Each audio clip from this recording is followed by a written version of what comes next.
আমাকে কেউ আমন্ত্রণ করেনি। ওখানকার কর্মীরা আমাকে নেমন্তন্ন করেছে যে দিলীপদা আসুন, একসঙ্গে আমরা প্রধানমন্ত্রীর ভাষণ শুনবো। আর আমি সেই হিসাবে একজন কর্মী হিসেবে ওখানে যাচ্ছি, কোনো নেতা অধিকারী হিসাবে নয়। না, মঞ্চে থাকার তো পার্টি বলবে, পিএমও থেকে ঠিক করবে। এখন আমাকে মঞ্চে থাকার কথা কেউ বলেনি।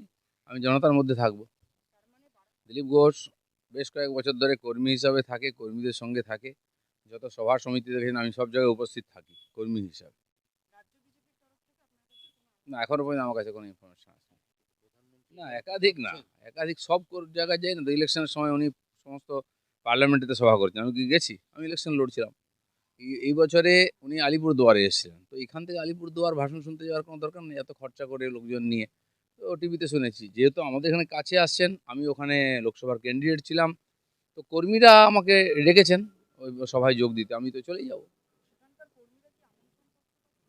না না, এই সভার জন্য কোনো আমন্ত্রণপত্র হয়নি। হাজার হাজার লোক আসবে, হয়তো 50,000 লোক আসবে, আমন্ত্রণপত্রটা নয়। লোক টিভিতে জেনে আপনারা মিডিয়াতে জানাবেন প্রোগ্রাম, তো লোক চলে আসবে। পার্টির কর্মীরা তো এমনিতেই আসবে।